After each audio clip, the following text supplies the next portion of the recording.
নমস্কাৰ। আজি পুনৰ এটি নতুন আধ্যাত্মিক বাৰ্তালৈ আহিছোঁ। সন্মুখত চৈত মাহৰ নৱৰাত্ৰি আৰম্ভ হ'বৰ সময় আহি গ'ল। অহা 30 এপ্ৰিল তাৰিখৰ পৰা চৈত্ৰ নৱৰাত্ৰিৰ প্ৰতিপদ বিহিত পূজা হ'ব আৰু অহা 5 এপ্ৰিল তাৰিখে হ'ব অষ্টমী তিথি। আৰু এই অষ্টমী তিথিৰ লগতে জড়িত হৈ আছে এই অশোক ফুলডাল। এই যে ফুলডাল দেখিছে বা এইটো যে ফুল দেখিছে, এইটো ফুলৰ নাম অশোক ফুল বুলি কোৱা হয়। আৰু অশোকাষ্টমীৰ দিনা এই ফুলটো পান কৰিব লাগে।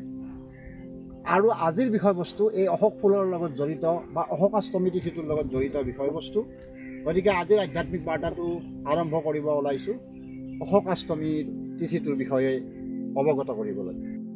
পাৱকময় শশী সভ্ৰতনা আগি মানহু মোহি জানি হতভাগী শুনহি বিনয় মম বিকট অশোকা সত্যনাম করু হর মম শোকা নতুন কি চলয় অনল সমানা দেহি অগিনী জনি করহি নিদানা দেখি পরম বিরহাকুল সীতা শোষণ কপিহি কলাপ সমবিতা কপি কপি কপি কর হৃদয় বিসার দিনহি মুদ্রিকা দারিতব যৌনো অশোক অঙ্গার দিনহ হরসি উঠিকর গহেও তব দেখি মুদ্রিকা মনোহর রাম নাম অঙ্কিত অতি সুন্দর শকিত শীতব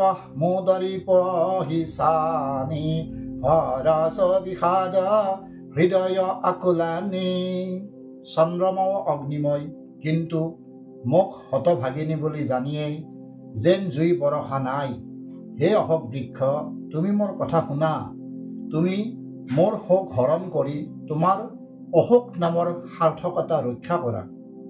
তোমাৰ নতুন পাতবৰ অগ্নিশিখাৰ দৰে তুমি জুই দিয়া মোৰ বিৰহ তাপ আৰু বঢ়াই শেষ সীমালৈ নিনিবা। সীতাক এনে বিৰহাকুল অৱস্থাত দেখি সেই শান্তিক সময় কটাওঁতে হনুমানৰ কাৰণে এক যুগ যোৱা যেন লাগিল। হনুমানে মনে মনে চিন্তা কৰি সীতাৰ সন্মুখত আঙুঠিটো পেলাই দিলে। যেন অশোক জোপাই অঙঠাহে পেলালে। সীতায়েও আনন্দ মনেৰে উঠি আঙুঠি হাতত তুলি ল'লে। সীতাই সুন্দৰ আঙুঠিটোত মনোহৰ ৰাম নাম অংকিত থকা দেখি চিনি পাই আচৰিত হৈ চাই থাকিল। হৰ্ষ আৰু বিষাদ উভয়ে তেওঁৰ হৃদয়খন ব্যাকুল কৰি তুলিলে। ধৰিব পৰা নাই।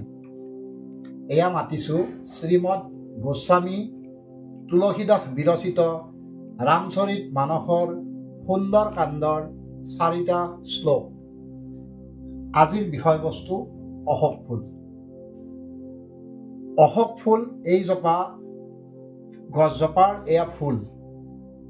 যি গছজোপা আপোনালোকে অলপ আগত দেখিলে সেই গছজোপাৰ এইবিলাক ফুল। সিদিনা মই গছজোপাতে দেখুৱাইছোঁ ফুলবিলাক, কিন্তু এতিয়া ফুলটোও দেখুৱাইছোঁ এনেকৈ গছৰ পৰা আনি। এই অশোক ফুল শোক ৰহিতা বুলি শুনিব পালেই ৰাৱণে যেতিয়া সীতাক হৰণ কৰি নি ৰাখিছিলে, ক'ত ৰাখিছিল? অশোক বাটিকাত ৰাখিছিলে। আপোনালোকে জানে যে অশোক বাটিকাত সীতাক ৰাখিছিলে। অশোক বাটিকাৰ এজোপা অশোক গছৰ তলত সীতা দেৱীক বন্দী কৰি ৰাখিছিলে বা আবদ্ধ কৰি ৰাখিছিলে। আৰু হনুমানেও ৰামৰ নিৰ্দেশ মৰ্মে সীতা উদ্ধাৰৰ নিমিত্তে লংকালৈ গৈ চাৰিওফালে বিচাৰি বিচাৰি যেতিয়া অশোক গছজোপাৰ তলত সীতা দেৱীয়ে এনেকৈ ইননি বিননি ধৰিছে, হনুমন্ত ভগৱানেও নিজৰ শোক ৰাখিব নোৱাৰি ৰামচন্দ্ৰই দি পঠিওৱা সেই আঙুঠিটো পেলাই দিলে গছৰ পৰা। আৰু সীতা দেৱীয়ে সেই ৰামচন্দ্ৰৰ চিহ্ন হিচাপৰ সেই আঙুঠিটো দেখি পৰম সন্তোষ পালে, আনন্দত ব্যাকুল হৈ পৰিল। অশোকাষ্টমী 5 এপ্ৰিল তাৰিখে হ'ব। আৰু অশোকাষ্টমীৰ দিনাই সীতা আৰু হনুমন্তৰ নামত যদি এনেকৈ অশোক গছৰ তলত চাকি বন্তি ধূপ শৰাই আদি নৈবেদ্য নিবেদন কৰে, মনৰ সমস্ত শোক নাইকিয়া হয় বুলি ধাৰণা কৰিব পাৰি।